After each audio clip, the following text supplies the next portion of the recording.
नमस्कार, इस breaking news में आप सभी का स्वागत करता हूं, इस्तकबाल करता हूं दोस्तों। और बड़ी खबर उधर ईरान से आ रही है। ईरान नाराज हो गया है, बहुत ज्यादा नाराज हो गया है अमेरिका और इजराइल के ऊपर। और ये बातें इसलिए मैं कह रहा हूं क्योंकि सीज फायर हो गई है। आप जानते हैं सीज फायर के बाद यानी कल परसों रात को जो 8 बजे तक का डोनाल्ड ट्रंप ने कहा था कि 8 बजे के बाद अगर ईरान नहीं माना तो एक सभ्यता का खात्मा हम कर देंगे, एक सिविलाइजेशन खत्म कर देंगे, उन्होंने कहा था अमेरिका ने। उसके बाद लेकिन पाकिस्तान बीच में आया और फिर एक सीज फायर की बात आई। सीज फायर होने के बाद यानी युद्ध विराम, संघर्ष विराम होने के बाद यहां पर परिस्थितियां दूसरी तरफ दिखाई दी।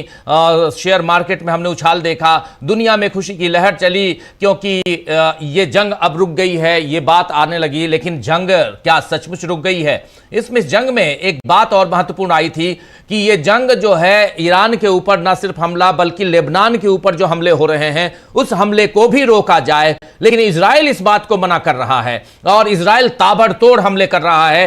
कल 235 लोगों को इजराइल ने लेबनान में मार डाला है। 235 लोगों को इजराइल ने लेबनान में मार डाला। इसके बाद बवाल मच गया है और यहां से परिस्थितियां उस दिशा में जा रही हैं जहां फिर से इस जंग की शुरुआत हम देखेंगे। और हम नहीं चाहते कि यह जंग हो और इस पर बहुत अलग अलग ढंग से बातें आ रही हैं। वहां राष्ट्रपति डोनाल्ड ट्रंप की बात आ रही है, इधर बात जो है वो ईरान से आ रही है। सबसे पहले ईरान की बात करता हूं।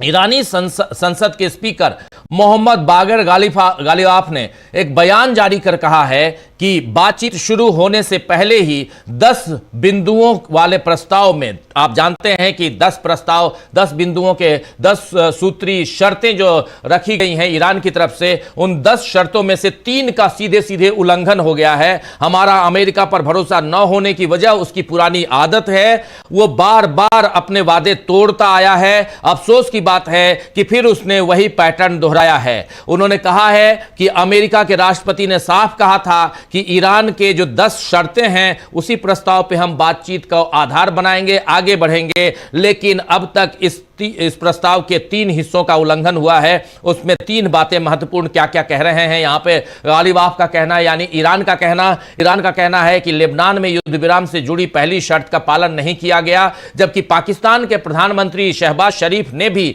साफ साफ कहा था कि तुरंत हर जगह युद्ध विराम होना चाहिए, लेबनान और अन्य इलाकों में भी होना चाहिए। और यह बात फिर शहबाज शरीफ ने भी कल ट्वीट कर बताई है कि कुछ लोग इन शर्तों का उल्लंघन कर रहे हैं और कृपया मत करें। आप ये देखिए, संघर्ष क्षेत्र के कुछ स्थानों पर युद्ध विराम उल्लंघन की खबरें आई हैं जो शांति प्रक्रिया की भावना को कमजोर करती हैं। मैं सभी पक्षों से गंभीरता पूर्वक आग्रह करता हूं कि वे संयम बरतें और समझौते के अनुसार 2 सप्ताह तक युद्ध विराम का सम्मान करें ताकि संघर्ष के शांतिपूर्ण समाधान की दिशा में कूटनीति अग्रणी भूमिका निभा सके। यहां साफ साफ संघर्ष क्षेत्र के कुछ स्थानों पर युद्ध विराम उल्लंघन की खबरें आई हैं जो शांति प्रक्रिया की भावना को कमजोर करती हैं। मैं सभी पक्षों से गंभीरता पूर्वक आग्रह करता हूं। यहां साफ साफ यहां जो बात देखिए कि कुछ स्थानों पर युद्ध विराम यानी सीज फायर का उल्लंघन हो रहा है, यह बात यहां पर यह कह रहे हैं, यानी साफ साफ हो रही है बातें। यहां पर शहबाज शरीफ कह रहे हैं पाकिस्तान के प्रधानमंत्री कि आप अगर उल्लंघन कर रहे हैं तो ये ठीक नहीं है, इसका सम्मान कीजिए और जो 2 सप्ताह की बातचीत है 2 सप्ताह बातचीत होने दीजिए, अभी आप प्लीज ऐसा मत कीजिए। ये यहां शहबाज शरीफ ने इसके बाद ट्वीट किया। और लेकिन इधर दूसरी तरफ ईरान जो कह रहा है कि लेबनान पर सीधे हमला किया इजराइल ने, यह गलत है। दूसरी बात कि ईरान की हवाई सीमा में एक घुसपैठ करने वाला ड्रोन आया जिसे फार्स प्रांत के लार शहर में गिरा दिया गया। ये उस शर्त का उल्लंघन है जिसमें ईरान की हवाई सीमा का सम्मान करने की बात कही गई थी। ईरान की हवाई सीमा का सम्मान करने की बात कही गई थी, लेकिन आपने ड्रोन क्यों भेज दिया? तीसरी बात यहां पर एनरिचमेंट की बात है, यानी यूरेनियम एनरिचमेंट। यहां पे कहा जा रहा है ईरान ने यूरेनियम एनरिचमेंट के अधिकार से इनकार किया गया है उसके ईरान के, और जबकि ये प्रस्ताव की छठी शर्त में शामिल था। ये बात यहां कही जा रही है कि यूरेनियम एनरिचमेंट के प्रस्ताव को भी आपने अस्वीकार कर लिया है। गालिब आप कह रहे हैं कि अब जिस प्रस्ताव पर बातचीत होनी थी उसे बातचीत शुरू होने से पहले ही तोड़ा गया है। ऐसी स्थिति में दोबारा युद्ध विराम या बातचीत करना तर्कसंगत नहीं है। पाकिस्तान के प्रधानमंत्री शहबाज शरीफ ने दोनों देशों के प्रतिनिधियों को बातचीत के लिए 10 अप्रैल को इस्लामाबाद में बुलाया है। आप जानते हैं, यानी कल, आज 9 अप्रैल है, कल 10 अप्रैल को इस्लामाबाद में इन दोनों प्रतिनिधियों को बैठक होगी। दोनों देशों के रिप्रेजेंटेटिव्स बैठेंगे, ये पहले से तय है। लेकिन उससे पहले सीज फायर को अगर तोड़ रहे हैं आप, तो फिर ये सबसे बड़ी यहां पर बात हो जाती है। इसमें जेडी वेंस का बयान आया है। उपराष्ट्रपति अमेरिका के जेडी वेंस क्या कह रहे हैं, जरा सुन लेते हैं। चर्चा इसमें बहुत महत्वपूर्ण बात आती है कि यहां से डोनाल्ड ट्रंप क्या बात कह रहे हैं, जेडी वेंस क्या बात कह रहे हैं, और बात जो है वो ईरान इजराइल पे क्या बात हो रही है। और सबसे बड़ी चीज कि उधर इजराइल कह रहा है कि पाकिस्तान भरोसेमंद नहीं है। पाकिस्तान भरोसेमंद नहीं है। डोनाल्ड ट्रंप को पाकिस्तान भरोसेमंद लगता है, इजराइल को पाकिस्तान भरोसेमंद नहीं लगता है। इजराइल लेबनान पे हमला करता है, इजराइल ड्रोन भेजता है दक्षिणी ईरान में, जिसको मार गिराया जाता है फार्स की खाड़ी में, और उसके बाद ईरान भड़क जाता है। सीज फायर का ये साफ साफ उल्लंघन है। क्या सीज फायर टूट गया है? ये सारी बातें, इसमें और भी बहुत सारे तथ्य आपके सामने हम रखेंगे, वो बहुत इंपॉर्टेंट है। लेकिन जरा सुन लीजिए जेडी वेंस को कि क्या कह रहे हैं जेडी वेंस यहाँ पे। ये हम आप तक लेके आएंगे। जेडी वेंस की बात बहुत महत्वपूर्ण हो जाती है, लेकिन उनसे पहले नेतन्याहू की एक बात हम आप तक पहुंचाना चाहते हैं। नेतन्याहू कह रहे हैं कि ईरान पहले से कहीं अधिक कमजोर है और इजराइल पहले से कहीं अधिक मजबूत है। यहां पे कह रहे हैं नेतन्याहू कि ईरान पहले से कहीं अधिक कमजोर है और इजराइल पहले से कहीं ज्यादा मजबूत है। यही मुख्य बात है। हम अपने अतिरिक्त लक्ष्यों को या तो समझौते के माध्यम से या युद्ध के माध्यम से प्राप्त करेंगे। यानी साफ साफ है कि या तो समझौता या युद्ध, हम ईरान को हरा के बात मानेंगे, ये कह रहे हैं यहाँ पे नेतन्याहू। तो नेतन्याहू की बात भी यहाँ बहुत महत्वपूर्ण हो जाती है कि युद्ध विराम किस ढंग से वो तोड़ते हुए नजर आते हैं। अलग अलग ढंग से युद्ध विराम को तोड़ते हुए हम देख रहे हैं। और इस बीच एक तरफ युद्ध विराम की बात हुई, पूरी दुनिया में हाहाकार जो मचा हुआ था उस पर कहीं ना कहीं शांति की बात हुई। लेकिन और कल क्रूड ऑयल की कीमत, ब्रेंट की कीमत जो है वो कल कम हो गई, 15-17% गिर गई। लेकिन आज ये कीमत बढ़ गई है। और दूसरी चीज, आज शेयर बाजार भी कल देखिए लगभग 3000 पॉइंट, भारतीय share market Sensex 3000 point up हुआ। उधर Karachi stock exchange 14000 point record up हुआ। लेकिन आज मार्केट डाउन हो गया। आज मार्केट डाउन क्यों हुआ? क्योंकि ये सीज फायर टूट गई। सीज फायर का टूटना मतलब यहां कहीं ना कहीं इस जंग का आगे बढ़ना, एक्सेलेरेट होना, यह बहुत यहां इंपॉर्टेंट सवाल आता है। मार्केट का गिरना और तमाम तरह की परेशानियों का बढ़ना, यह साफ दिखाता है कि कहीं ना कहीं यहां से डोनाल्ड ट्रंप अपने ही साथी बिन्यामिन नेतन्याहू को कंट्रोल नहीं कर पा रहे हैं। और इस सीज फायर को तोड़ने में सबसे अहम भूमिका अगर कोई निभा रहा है तो वो बिन्यामिन नेतन्याहू निभा रहे हैं, जो कह रहे हैं कि किसी भी ढंग से हम ईरान को काबू में पाएंगे। ये बात अगर कह रहे हैं तो इससे दुखद और क्या पहलू हो सकता है। तो ये बहुत इंपॉर्टेंट है। यहां पर ब्रेंट ऑयल की कीमत $120 से ऊपर पहुंच गई है। आप समझ लीजिए, ब्रेंट ऑयल की कीमत $120 से ऊपर पहुंच गई है। जेडी वेंस को जरा सुन लेते हैं क्या कह रहे हैं अमेरिका के उपराष्ट्रपति जेडी वेंस। सुनिए जरा।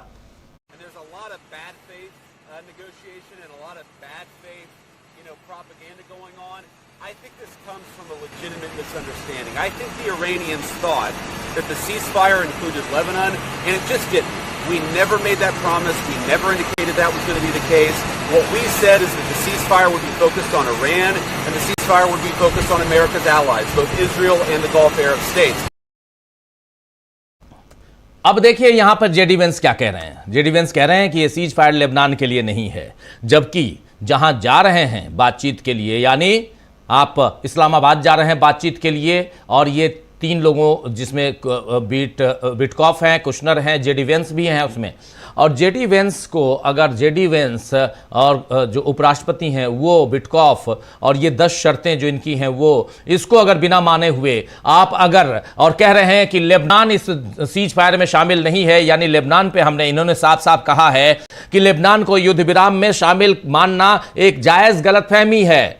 और अमेरिका ने लेबनान को युद्ध विराम में शामिल करने पर सहमति नहीं दी थी। यह युद्ध विराम केवल ईरान और उससे जुड़े मोर्चों तक ही सीमित था, यह कहा जा रहा है। यानी ये सीज फायर ईरान, जबकि ईरान कह रहा है कि अगर आप लेबनान पे हमला कर रहे हैं तो हम आपके ऊपर हमला करेंगे। यानी साफ साफ यहां पर ईरान कह रहा है कि लेबनान हमारा साथी, और लेबनान पे हमला का मतलब आप ईरान पे हमला कर रहे हैं और आप लेबनान पे हमला करेंगे तो हम तेल अवीव पर हमला करेंगे। और यहां से यह सीज फायर टूटते हुए दिखाई देती है। और इसीलिए यहां पे हम लोग देख रहे हैं कि कहीं ना कहीं मार्केट भी डाउन हो गया है, पूरा मार्केट, और तेल की कीमतें आसमान छू रही हैं। आज फिर से जो $100 से नीचे तेल की कीमत आ गई थी, अब $100 से ऊपर तेल की कीमत चली गई। तेल की कीमत का बढ़ना और पूरी दुनिया में परेशानी का सबब ये कायम हो सकता है। क्या ये सीज फायर और इसमें क्या या एक समर्थन यहां मिल पाएगा? एक बड़ा सवाल यहां पर पैदा होता है कि क्या यहां पर सारे देश एकजुट हो पाएंगे? कल सबने इसकी तारीफ की थी, हर तरफ से तारीफ हुई थी,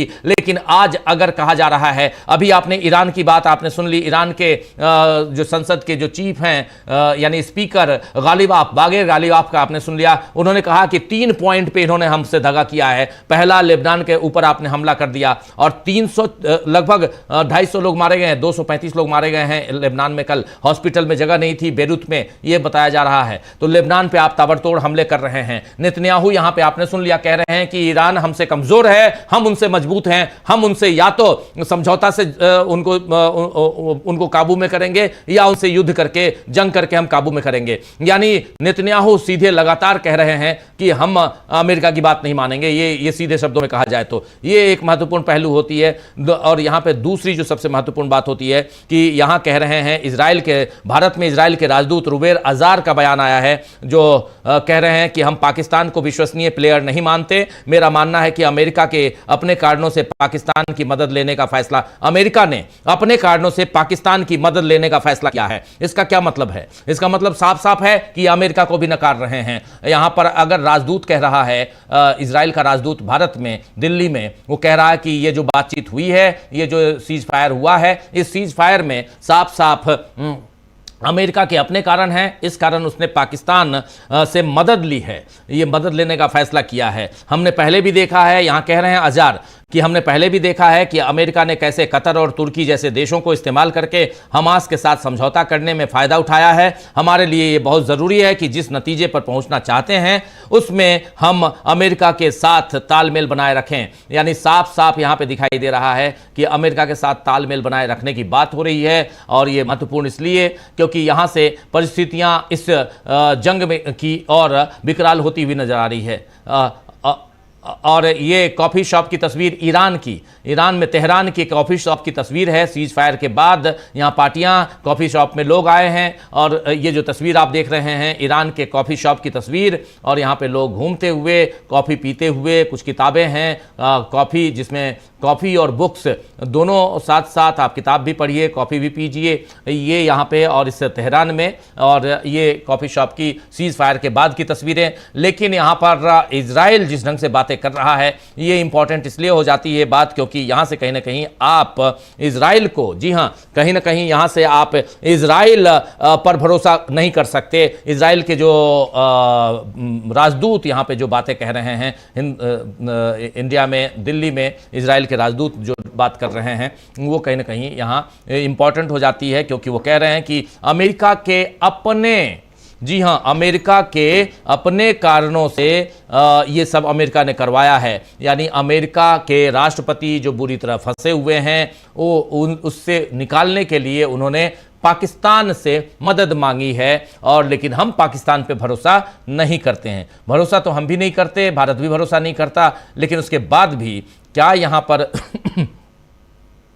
जो एक युद्ध विराम की बात हुई है जिसमें आपका सहयोगी है। यहां पर एक महत्वपूर्ण बात समझनी होगी दोस्तों कि अगर इजराइल और अमेरिका मिलकर युद्ध कर रहे हैं तो इजराइल अपनी राह अलग क्यों बनाए हुए है, इजराइल अमेरिका की बात क्यों नहीं मान रहा है। लेबनान, जेडी वेंस की बात आपने सुन ली, वो कह रहे हैं कि लेबनान पर युद्ध विराम नहीं हुआ है। चलिए मान लिया नहीं है, लेकिन आपने ड्रोन कैसे भेज दिया ईरान की उसमें टेरिटरी में, उसके एयर स्पेस में कैसे भेज दिया, ये एक बड़ा सवाल पैदा होता है। सवाल यह भी पैदा होता है कि आखिर फिर किस दिशा में आप पाकिस्तान की बात नहीं मानेंगे। आप पाकिस्तान तो फिर सिर्फ एक मीडिएटर है, पाकिस्तान को किनारे कर भी दें, लेकिन अमेरिका के राष्ट्रपति उन्होंने जो ट्वीट कर कहा, उन्होंने कहा कि हम दोनों पक्ष सीज फायर कर रहे हैं। इस बीच देखिए Syed Abbas Araghchi, Iran America युद्ध विराम की शर्तें स्पष्ट हैं। अमेरिका को या तो युद्ध विराम चुनना होगा या इजराइल के माध्यम से युद्ध जारी रखना होगा, वो दोनों विकल्प नहीं चुन सकता। दुनिया लेबनान में हो रहे नरसंहारों को देख रही है, अब गेंद अमेरिका के पाले में है और दुनिया देख रही है कि क्या वह अपनी प्रतिबद्धताओं पर अमल करेगा। सैयद अब्बास अरागची ईरान के विदेश मंत्री ये साफ साफ कह रहे हैं और कि यहां पर दुनिया देख रही है कि इजराइल क्या कर रहा है, अमेरिका क्या कर रहे हैं। अमेरिका को युद्ध विराम, या तो युद्ध विराम चुनिए या आगे की बात कीजिए। यहां पर साफ साफ यानी अमेरिका पर दबाव बनाने की कोशिश में ईरान, और ईरान इस दबाव को कितना और प्रेशराइज, कितना और दबाव बना सकता है, यह देखना होगा। इस बीच बहुत ही शानदार तस्वीरें वहां से आ रही हैं, ईरान से आई हैं तस्वीरें। कल रात से लेकर परसों से लेकर जैसे ही घोषणा हुई युद्ध विराम की, उसके बाद से जश्न का माहौल ईरान में, लेकिन उसके बाद सीज फायर टूटने की खबर। ये देखिए, ये जश्न का माहौल, ये रात की तस्वीर है। आप पूरी तस्वीर देखिए, अगर साउंड हो तो साउंड भी दे सकते हैं, जरा साउंड के साथ इसको देखें। सब नाच रहे हैं, झूम रहे हैं, ये देखिए। और ये तस्वीर यहां पर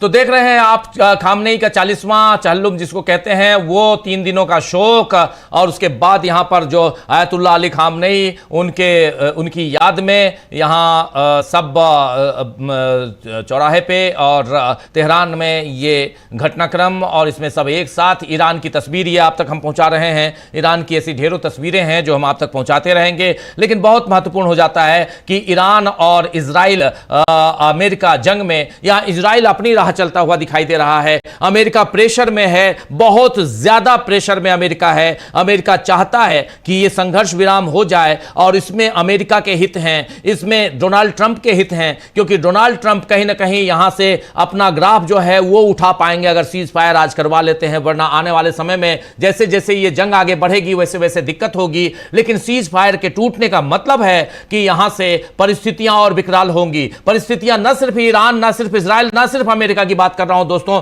परिस्थितियां पूरी की पूरी पश्चिम एशिया में, और उसकी लपेट, उसकी आग जो है भारत तक आती है। एलपीजी सिलेंडर की किल्लत, आज उधर चुनाव हो रहे हैं 5 राज्यों में, और 5 राज्यों के चुनावों में इसका असर भी देखने को मिलेगा, और इसकी हम उम्मीद करते हैं, क्योंकि हम अपने यहां 4,000-5,000 रुपए के एक सिलेंडर मिल रहे हैं। तो ये तस्वीर आप समझ सकते हैं। तो एक तरफ ये, और दूसरी तरफ इन सबके बीच परेशानियां जो हैं वो बढ़ती हुई दिखाई देती हैं, डोनाल्ड ट्रंप की परेशानियां, क्योंकि ईरान साफ साफ यहां पे कह रहा है कि अगर आप युद्ध विराम नहीं कर सकते, अगर आप इधर इजराइल को कंट्रोल में नहीं कर सकते, तो फिर कोई मतलब नहीं है इस पूरे घटनाक्रम को आगे बढ़ाने में। जबकि जेडी वेंस, ब्रेट कुशनर और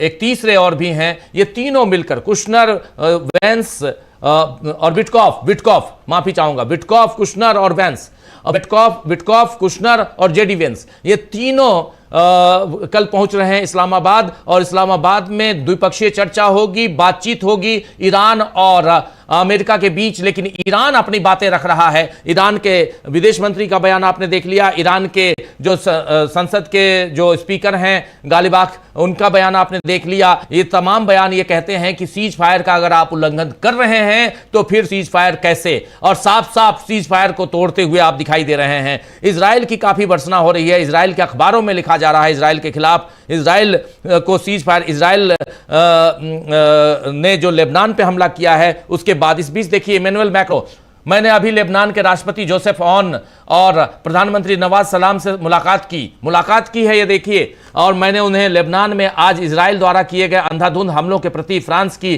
पूर्ण एकजुटता व्यक्त की है, जिनमें बड़ी संख्या में नागरिक हताहत हुए। हम इनकी घोर निंदा करते हैं। ये हमले हाल ही में संपन्न हुए युद्ध विराम की स्थिरता को सीधे तौर पर खतरे में डालते हैं। लेबनान को अनिवार्य रूप से इसका हिस्सा बनना होगा। मैंने लेबनान की क्षेत्रीय अखंडता को संरक्षित करने की आवश्यकता और देश की संप्रभुता और हिजबुल्लाह निरस्त्रीकरण योजना के कार्यान्वयन के लिए लेबनानी अधिकारियों के प्रयासों का समर्थन करने के फ्रांस के दृढ़ संकल्प को दोहराया है। यहां पे इमैनुअल मैक्रों अपनी बात रखते हुए, बहुत महत्वपूर्ण हो जाती है बात इसलिए क्योंकि इमैनुअल मैक्रों जो लेबनान के राष्ट्रपति, लेबनान के प्रधानमंत्री से कल मिले हैं और वो कह रहे हैं लगभग 250 लोगों की मौत की खबर कल ही आ गई थी और बताया जा रहा है कि बहुत बड़ी संख्या में मौत हुई है बेरूत में, लेबनान के आसपास। और ये ताबड़तोड़ हमले इस सीज फायर के बाद और किया गया इजराइल की तरफ से। ये हमले बताते हैं कि कहीं ना कहीं इजराइल के आप उनके बिन्यामिन नेतन्याहू की बात आपने सुन ली, भारत में इजराइल के राजदूत अजार की बात आपने सुन ली। ये सब सीधे सीधे अमेरिका को दोषी ठहरा रहे हैं। ये कह रहे हैं कि अमेरिका के अपने हित हैं, अपने कारण हैं, उस कारण से वो पाकिस्तान से मदद ले रहा है, हमारा इससे कोई लेना देना नहीं है। तो क्या यहां से अमेरिका इजराइल का साथ देना छोड़ेगा? ये एक बड़ा सवाल है। सवाल यह भी है कि सीज फायर के टूटने के बाद अब दुनिया किस दिशा में जाएगी और सीज फायर के टूटने के बाद क्या ईरान यहां से फिर ताबड़तोड़ हमले शुरू करेगा? ये सबके लिए थोड़ा सा इंतजार कीजिए। इस चर्चा को, इस छोटे से कैप्सूल को यहीं समाप्त करने की इजाजत चाहता हूं। अभी से ठीक 3 मिनट बाद, जी हां ठीक 3 मिनट बाद न्यूज रूम से आप देखेंगे और 1 घंटे का पूरा लाइव शो और जिसमें हम इन तमाम सवालों का जवाब आपके सामने लेकर आएंगे। मुझे एक छोटा सा ब्रेक दीजिए और 12 बजे से फिर देखिए ब्रेकिंग न्यूज। और इधर हिंदुस्तान में चुनाव में जो कुछ चल रहा है उस पर भी लगातार कवरेज आप तक हम पहुंचा ही रहे हैं। तो जुड़े रहिए हमारे साथ और देखते रहिए डीबी लाइव। नमस्कार।